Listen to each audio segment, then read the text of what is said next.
Hello dear students of Standard 5, this is Shashwati Madam with a video of your Lesson 3 English Literature, Ashraf's Invention.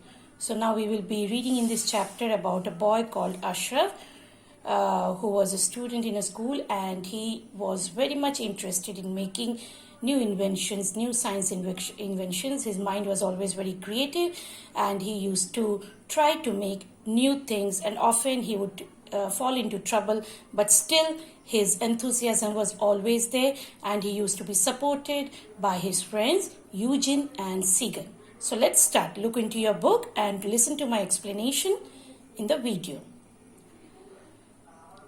Ashraf's Invention. Let us read a story about Ashraf, a boy from Nigeria who loved to invent things. The day began like any other day except for one thing. Ashraf was in a hurry. He rushed to eat breakfast, he rushed to pick up his school bag, and he rushed to get on the bus for school. Everything else was happening slowly, and he noticed that Ada, the bus driver's foot, barely touched the pedal. Ada was determined to take her time this morning. When Ashraf finally glimpsed the low brown school building, he rushed to the front of the bus. Not so fast, Ada boomed. Wait for the bus to stop completely first. Now, it is describing about a day. Any 1 weekday. It was like any other day, but only one exception, that Ashraf was in a very hurried mood that particular day.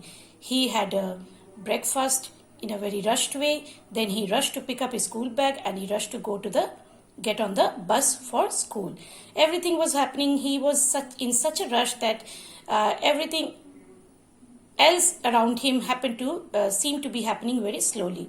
And he noticed that Ada, that is the name of the bus driver, her foot barely touched the pedal. Then she was determined to take her time this morning, means take the bus slow. This was all Ashraf's thinking, but actually Ada was in time. When Ashraf finally saw the school building, he rushed to the front door of the bus, but then Ada said in a large voice, she said that please wait until the bus stops completely. Sorry Ada, I need to get to class right away, he called as he jumped out of the bus and ran to his classroom. So Ashraf apologized, but then he said that actually he was in a hurry to go to his class, and so he jumped out of the bus and ran to his classroom.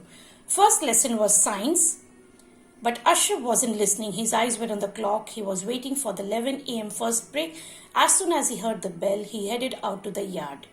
So, the first lesson was science, but Ashraf was inattentive. He was waiting for the first break so that he could go outside. He had something in mind. That's why he was very inattentive and quite excited about something. So, as soon as he heard the bell, he headed out to the yard. Hey Eugene, do you want to come around after school to fly on my plane?